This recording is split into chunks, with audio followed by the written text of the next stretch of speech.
ಶ್ರೀ ಗುರುಭ್ಯೋ ನಮಃ. ಹರಿ ಓಂ. ಭಾಗವತ ಸಂಪರಿಮೋದ ಶ್ರೋತೃಗಳಿಗೆ ಸುಸ್ವಾಗತ. ಹಿಂದೆ ನಾವು 11ನೇ ಎಪಿಸೋಡ್ನಲ್ಲಿ ಸುಮಾರು 165 ಪ್ರಶ್ನೆಗಳವರೆಗೆ ಚಿಂತನೆಯನ್ನು ನಡೆಸಿದ್ವಿ.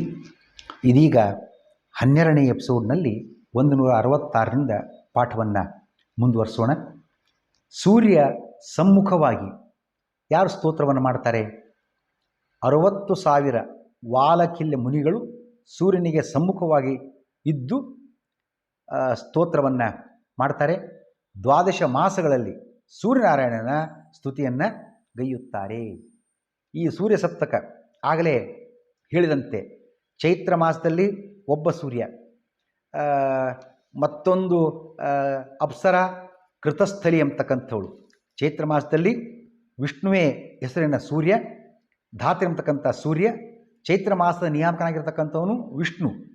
ಸೂರ್ಯ ಧಾತೃ, ಅಪ್ಸರ ಕೃತಸ್ಥಲಿ, ರಾಕ್ಷಸ ಹೇತಿ, ನಾಗ ವಾಸುಕಿ, ಬಡಗಿ ರಥಕೃತ್, ಋಷಿ ಪುಲಸ್ತ್ಯ, ಗಂಧರ್ವ ತುಂಬುರು. ಹೀಗೆ ಒಂದೊಂದು ಮಾಸದಲ್ಲಿ ಒಬ್ಬೊಬ್ಬ ಮಾಸ ನಿಯಾಮಕನೂ ಭಗವಂತ ರೂಪ ಬೇರೆ, ಸೂರ್ಯನ ಹೆಸರು ಬೇರೆ, ಅಪ್ಸರ ರಾಕ್ಷಸ ನಾಗರ ಇವರು ಬೇರೆ ಆಗ್ತಾರೆ. ಆದರೆ ಕಾರ್ತಿಕ ಮಾಸದಲ್ಲಿ ಸಾಕ್ಷಾತ್ ಭಗವಂತನೇ ಹರಿಯೇ ಆದಿತ್ಯನಾಗಿ ತಾನೇ ಸೂರ್ಯಮಂಡಲದಲ್ಲಿದ್ದು ಕಾರ್ತಿಕ ಮಾಸದಲ್ಲಿ ಆ ಮಾಸ ನಿಯಾಮಕ ದಾಮೋದರ ಎನಿಸಿದ ತನ್ನನ್ನೇ ಆರಾಧನೆ ಮಾಡಿಕೊಳ್ತಾನೆ. ಉಳಿದ 11 ಮಾಸಗಳಲ್ಲಿ ಧಾತೃ ಮುಂತಾದ ಆದಿತ್ಯರು ಮಾಸ ನಿಯಾಮಕನ ಪೂಜಾರೂಪವಾಗಿ ಸೇವೆಗೈಯುತ್ತಾರೆ. ಇದು ಸೂರ್ಯ ಸಪ್ತಕದ ಕ್ರಮ. ನಾವಾಗಲೇ ಈಗ ಚೈತ್ರ ಮಾಸದ್ದು ನೋಡಿದ್ದಾಯಿತು. ನಾವೀಗ ಕಾರ್ತಿಕ ಮಾಸದ್ದು ನೋಡಿದ್ದಾಯಿತು.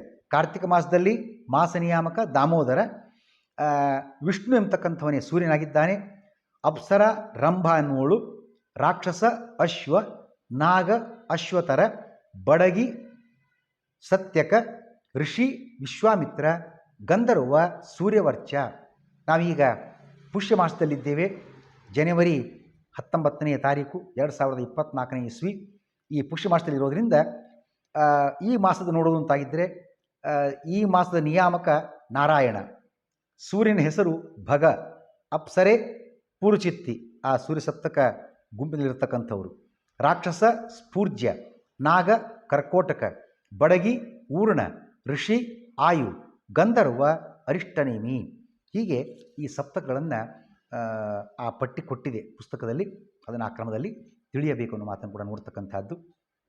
12 ಸ್ಕಂದದ 12ನೇ ಅಧ್ಯಾಯದ ವಿಷಯ ಏನು? ಇಡೀ ಭಾಗವತದ ವಿಷಯಾನುಕ್ರಮಣಿಕೆಯನ್ನು ವ್ಯಾಸರು ಇಲ್ಲಿ ಕೊಟ್ಟಿದ್ದಾರೆ. ಭಾಗವತದ 12 ಸ್ಕಂದಗಳ ವಿಷಯಾನುಕ್ರಮಣಿಕೆಯನ್ನು 12ನೇ ಅಧ್ಯಾಯದಲ್ಲಿ ನೀಡಲಾಗಿದೆ.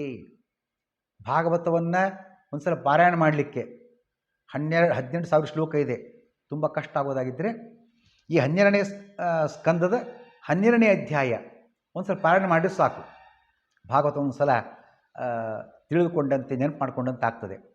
ಕನ್ನಡದಲ್ಲಿ ಬೇಕಾಗಿರ್ತಕ್ಕಂಥವರಿಗೆ ಈ ವಿಷಯಾನುಕ್ರಮಣಿಕೆಯನ್ನು ನೋಡಬಹುದಾಗಿದೆ.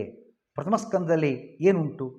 ಶ್ರೀಹರಿಯು ನಡೆಸುವ ಸೃಷ್ಟಿ ಸ್ಥಿತಿ ಲಯಾದಿ ಕಾರ್ಯಗಳು, ಸಜ್ಜನರ ಉಪಾಖ್ಯಾನ, ಭಕ್ತಿಯೋಗ, ವೈರಾಗ್ಯದ ವಿವರ, ನಾರದರ ಉಪಾಖ್ಯಾನ, ಪರೀಕ್ಷಿತನಿಗೆ ವಿಪ್ರಶಾಪ, ಅವನಿಂದ ಪ್ರಾಯೋಪವೇಶ, ಶುಕಮುನಿಯ ಆಗಮನ.